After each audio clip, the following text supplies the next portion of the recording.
Yes, reka nongere ngusuze kandi ngwikaze wahisemo kudukurikira by'umwihariko wateye intambwe ukaza ugakanda subscribe kwibendera TV. Nizera yuko umeze neza, nizera ko kandi ukomeje kugira impagarike n'ubugingo, ukomeje kunogerwa n'ubuzima ukurikira Ibendera TV. Tuje makuru rero agezweho y'iri joro, amakuru agezweho muri iri joro ugomba kuwita umenya, amakuru ugomba kurara umenye by'umwihariko muri Repubulika ya Demokarasi ya Kongo. Nta kindi gikomeje kuvugwa n'intambara yubuye umutwe n'imirwano ikakaye ikomeje muri Repubulika ya Demokarasi ya Kongo, aho nyuma yuko bageze muri centre ya Walikale bamaze kuba binjira muri centre cyangwa se mu mujyi wa Kisangani muri Repubulika ya Demokarasi ya Kongo. Ndavuga ingabo za M23 zamaze kuba zinjira muri Kisangani. Uraza kugenda umenya utese byagenze bite kugira ngo binjire muri Kisangani, bakubise izihe ngabo ni izihe mbogamizi bahuye nazo kugira ngo binjire muri Kisangani, kuko byavugaga yuko ingabo za Repubulika ya Demokarasi ya Kongo zose nta handi hantu ziri, ahubwo zose zagabye ibitero cyangwa se nyuma yo kuwirukanwa muri Walikale zahise zihungira muri Kisangani. Ndaza kugenda nkubwira rero aho izo ngabo zamaze kuba zijya za Repubulika ya Demokarasi ya Kongo nyuma yo kugenda zisohorwa muri zisohorwa nyine muri centre ya Kisangani, aho M23 yazisanze ndetse irazihakubitira karahava nyine. Ndaza kandi kukubwira yuko impuguke z'umuryango w'abibumbye ziteganya gusura ihuriro ry'umuryango Alliance Fleuve Congo rirwanya ubutegetsi bwa Repubulika ya Demokarasi ya Kongo, ni ku biro byarwo biri mu mujyi wa Goma. Umuvugizi kandi wa Alliance Fleuve Congo Lawrence Kanyuka yatangaje ko tariki ya 19 Werurwe 2025 aribwo iri huriro ryakiriye ibaruwa y'izi mpuguke kugeza irimenyesha ko nyine zigomba gusurwa kuva tariki ya 23 zikageza nyuma y'iminsi ine tariki ya 27. Eko rero nimva ngaho ndagenda nkubwira andi makuru by'umwihariko muri Repubulika ya Demokarasi ya Kongo. Mubwire yuko M23 umuryango utabara imbabare Croix Rouge cyangwa se Red Cross wamaze kuba uhakana amakuru ashinja umutwe wa M23 intwaro witwaje intwaro nyine kwica abantu 406 mu ntara ya Kivu y'Amajyepfo muri Repubulika ya Demokarasi ya Kongo. N'amakuru yari yatangajwe na Amnesty International, ariko icyitwa Red Cross cyangwa se Croix Rouge yaje kuba ibihakana ivuye inyuma.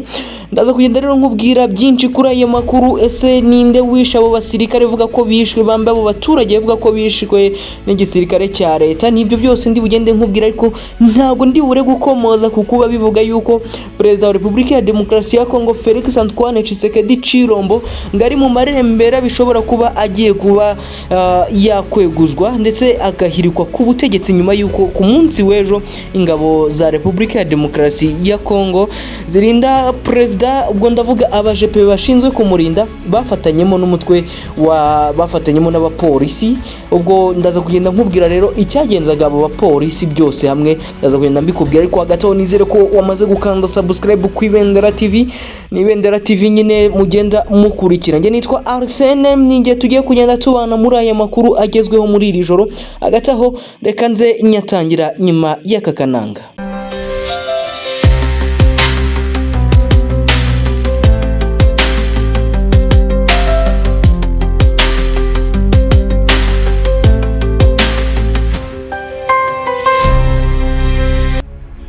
Reka ntangire nkubwire yuko muri Repubulika ya Demokarasi ya Kongo nyuma yuko abasirikare ba FARDC bahungiye mu mujyi wa Kisangani aho M23 yari baturumbuye i Walikale, kuri ubu bivuga yuko M23 itajya irwana yataka cyangwa se ishaka gufata agace, ahubwo irwana isangaho abasirikare ba FARDC bari cyangwa se ahantu bakambitse. M23 ibona yuko bishobora kuba byayiteza ibibazo.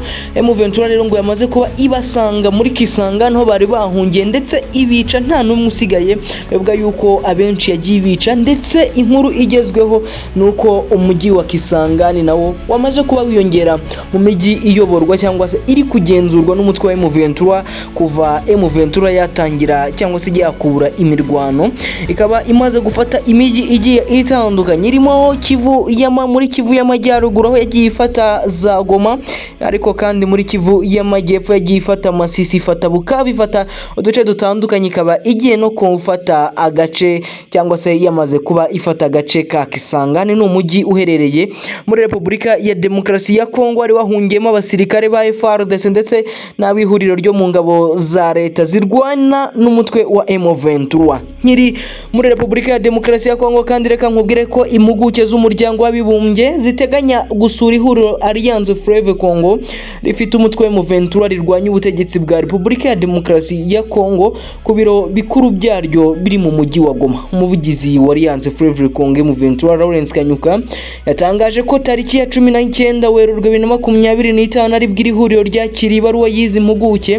Ni ibaruwa yazimenyeshaga ko zigomba kuzarisura kuva tariki ya 23 kugeza tariki ya 27 Werurwe. Mu nyandiko yari muri ibaruwa kandi yari yanditse igira iti Alliance Fleuve Congo yemeza ko yakira ibaruwa y'itsinda ry'impuguke z'umuryango w'abibumbye yo kuwa 19 Werurwe 2025 iyisaba kuzakira mu bizijyana kandi izi mpuguke mu mujyi wa Goma harimo gusuzuma ibyifuzo bya M23 kuri leta ya Repubulika ya Demokarasi ya Kongo, akabamo ihagarikwa ry'imirwano kugira ngo ibikorwa by'ubutabazi bikomeze ndetse no gucyura impunzi ziri mu mahanga ndetse n'imbere mu gihugu. Izi mpuguke kandi zizakusanya amakuru ajyanye n'ubufatanye bw'ingabo za Repubulika ya Demokarasi ya Kongo ndetse n'imitwe yitwaje intwari irimo FDLR ndetse na CNRD FRN ni umutwe wo urwanya ubutegetsi bw'u Rwanda ndetse n'ibikorwa by'ingabo z'u Burundi ziri muri Kivu y'Amajyaruguru ndetse na Kivu y'Amajyepfo by'umwihariko mu mujyi wa Uvira, aho ingabo nyinshi ariho zigiye ziherereye zagiye zoherezwayo n'umukuru w'igihugu perezida wa Repubulika ya Demokarasi perezida w'u Burundi Evariste Ndayishimiye uherutse koherezayo ingabo zigera ku bihumbi 10 zizagiye kuba zunganira iziriho nyine kugira ngo zifatanye guhangana n'umutwe witwaje intwaro wa M23 wo udafite gahunda yo gusubira inyuma ku rugamba. Umutwe wa M23 ukaba nta gahunda na nkeya ufite, uri kugenda ukubita hababaza nyuma y'uko ibiganiro kandi bihagaze bya biganiro byari kubera i Rwanda, aho intumwa za M23 zagombaga guhura n'intumwa za Repubulika ya Demokarasi ya Kongo. M23 yahise isubukura imirwano nta gatotsi ndetse nta guhagarara, nta bintu by'ubwo bisubukura imirwano iri seriye ifokasinze ku kiyiraje inshinga cyo kugenda ikaba yafata Kinshasa ndetse igakuraho ubutegetsi bubi bwa Perezida Felix Antoine Tshisekedi. M23 ifata yuko ubutegetsi bwa Tshisekedi ariyo ntandaro y'amakimbirane, ikaba intandaro y'ubwicanyi bumaze igihe muri Repubulika ya Demokarasi ya Kongo, ngo kuko ngo ni leta cyangwa se ngo ni ubutegetsi bubera kandi bukaba ubutegetsi buheza abaturage bamwe, abavuga yuko abaturage ba M23 bambaye abaturage b'abanyekongo bavuga ururimi rw'ikinyarwanda by'umwihariko abatutsi. Ubwo ndi kuvuga abaturage b'abanyamurenge ndetse n'abahima baherereye muri Repubulika ya Demokarasi ya Kongo nyine bavuga ko bavutswa uburenganzira bwabo. M23 rero ikaba ifite gahunda yo kugenda ikatiri ku butegetsi bwa Perezida Felix Antoine Tshisekedi Chilombo mu rwego rwo guhosha intambara imaze igihe cyangwa se guhagarika imirwano burundu ndetse no gushakira igisubizo kirambye ikibazo kiri muri Repubulika ya Demokarasi ya Kongo, nyuma yuko inzira y'ibiganiro ikomeje igenda biguru ntege, aho yuko igiye gucamo kose ihita birangira bibaye failed. M23 rero ikavuga yuko igomba kurwana paka ifashe umujyi wa Kinshasa kandi ikabikora mu gihe cyavuba. Reka nirukange kandi nkubwira ko Croix Rouge imaze kunyomoza Amnesty International ni muri Kivu y'Amajyepfo. Iyi Amnesty ikaba yarashinje M23 kwica abarenga 400. Umuryango wa Croix Rouge utabara imbabare wahakanye amakuru ashinje umutwe witwaje intwaro wa M23 kwicira abantu 406 muri Repubulika cyangwa se ya Demokarasi ya Kongo cyangwa se by'umwihariko mu ntara ya Kivu y'Amajyepfo muri iyi Repubulika ya Demokarasi ya Kongo. Tariki ya 18 Werurwe 2025 nibwo uyu muryango wa Amnesty International washinje M23 kurenga ku burenganzira bw'ikiremwa muntu kuva mu mujyi wa Goma. Kuva nyine uyu mutwe wafata umujyi wa Goma ku mpera za Mutarama, aho wawufashe ku itariki 27 umwaka wa kwezi kwa mbere nyine umwaka wa 2023. Naho kandi umuyobozi wa Amnesty International muri Afurika ni uwitwa Tigere Chaguta, ni umuyobozi wayo muri Afurika y'Uburasirazuba ndetse n'iy'Amajyepfo, yavuze ko abarwanyi ba M23 babibye ubwoba mu baturage ndetse ngo bafata ku ngufu mu kivunge bakanibasira abaharanira uburenganzira bw'ikiremwa muntu ndetse n'abanyamakuru. Ariko Amnesty yo yagiye Croix Rouge yagiye ihakana ibi. Abarwanyi ba M23 rero batangiye kwinjira mu mujyi wa Bukavu tariki ya 14 Gashyantare, bawugenzura wose mu minsi 2 yakurikiyeho tariki ya 16 aribwo wahise utangira kugenzurwa nyine. Bari bamaze kandi iminsi barwanira mu bice bitandukanye bya Kivu y'Amajyepfo. Amnesty ikaba yatangaje ko yakiriye ubuhamya ndetse n'amafoto by'imirambo yayigaragaye mu bice bya Bukavu. Iti kuva tariki ya 17 Gashyantare kugeza ku ya 13 Werurwe 2025 Croix Rouge yo muri Repubulika ya Demokarasi ya Kongo yakusanije imirambo 43 muri Bukavu irimo 29 y'abasivili. Uyu muryango kandi wakomeje ugira uti mu ntara ya Kivu y'Amajyepfo muri iki gihe Croix Rouge yo muri Repubulika ya Demokarasi ya Kongo yakusanije imirambo 406 irimo y'abasivili 110. Umunyamabanga kandi wa Croix Rouge muri Kivu y'Amajyepfo akaba n'umuvugizi wayo muri iyi ntara ya Kivu y'Amajyepfo n'uwitwa John Kashinzwe Kibekenge. Kuwa 20 Werurwe nibwo yatangaje ko uyu muryango utigeze uha Amnesty International iyi mibare, nubwo ibinyamakuru byinshi byagiye byizera iby'iyi mibare.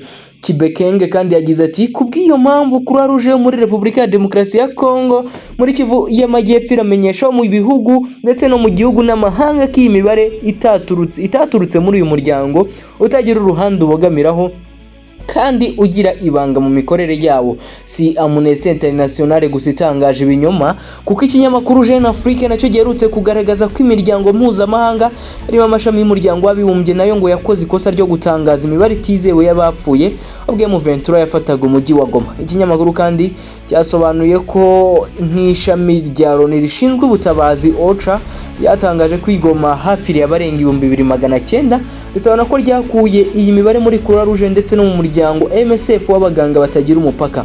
Umukozi wa OCHA muri Repubulika ya Demokarasi ya Kongo ushinzwe gutanga amakuru ni Jean Jonas Tosa yahaswe ibibazo ndetse yemera ko imibare itakuwe muri Croix Rouge na MSF, ahubwo ko ari imibare itakuwe muri Croix Rouge, ari imibare ya Minisiteri y'Ubuzima muri iki gihugu cya Repubulika ya Demokarasi ya Kongo, urwego rwa leta ihanganye na M23 cyangwa se umutwe witwaje intwaro wa M23. Inshuti bakunzi bacu rero munyemerere ngende gana ku musozo w'amakuru yaragezweho, mbashimira uburyo twabanye kuva atangiye kugeza arangiye, by'umwihariko wowe wakanze subscribe n'abandi batarakanda mbashishikariza gukanda subscribe kugira ngo tujye tubana mu makuru yacu agiye atandukanye tugenda tubategura buri saha, by'umwihariko tugaruka muri Repubulika ya Demokarasi ya Kongo.